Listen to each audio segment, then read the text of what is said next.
Hi guys, today unbox natin yung pinaka-affordable sa Note 9 series ni Redmi.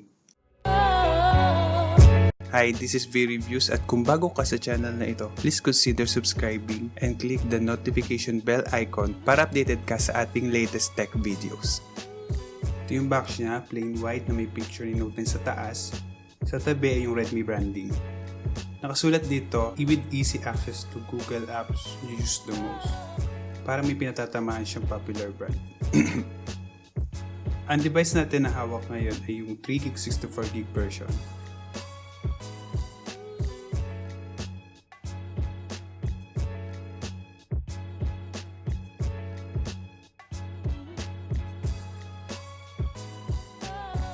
Ayan na yung phone. Meron siyang kasamang case sa loob.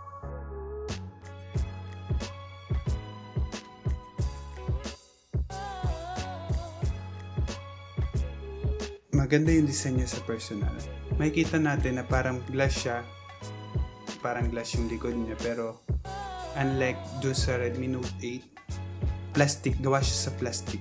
Pero hindi mo siya mapapansin. Parang glass din siya. Okay, let's take a look muna kung ano pa yung kasama dun sa box.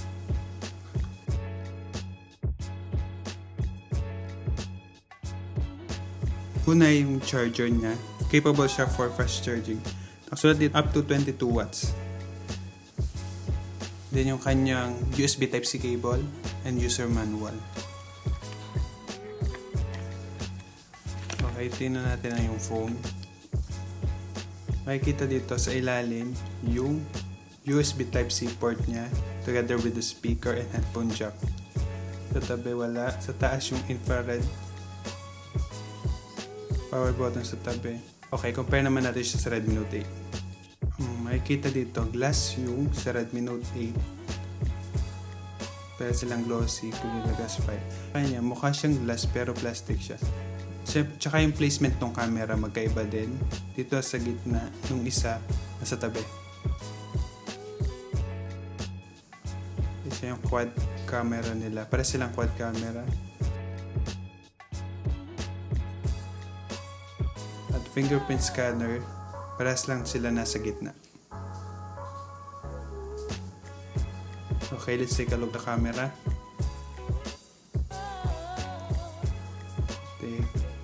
Okay, take tayo ng sample pictures.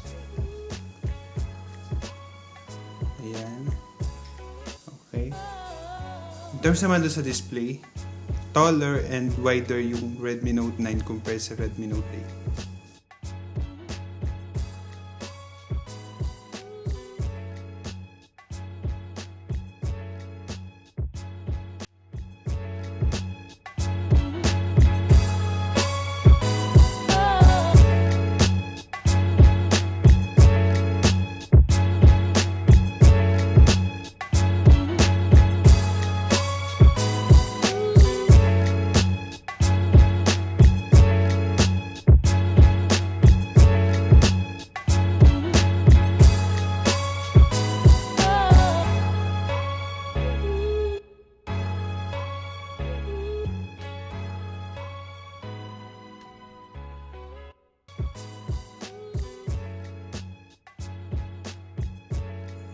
Si Note 9 at si Realme 6i ang magkalaban sa price point na ito. So, compare din natin sila saglit.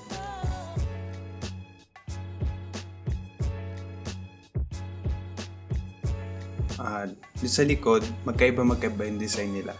Sa Realme 6i, textured plastic back siya. Samantala yung Realme Note 9 naman ay glossy. Kita mo yung pattern. Pero nasa preference mo naman kung anong gusto mo. Gusto mo yung matte or gusto mo yung glossy.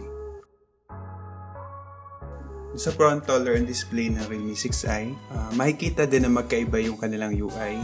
Yung Realme 6i naka-Realme UI samantala naka-MIUI naman Redmi Note 9. Nasa preference mo din yan kung anong gusto mo. Yung camera ni Realme 6i nasa tabi din, kagaya sa Redmi Note 8 kanina. Sila yung magka-price, kaya sila yung malamang pagko-compare ngayon. So that's it for today guys. So let me know kung ano pa yung mga gusto nyo malaman. Ano pa yung gusto nyo i-feature sa channel na ito.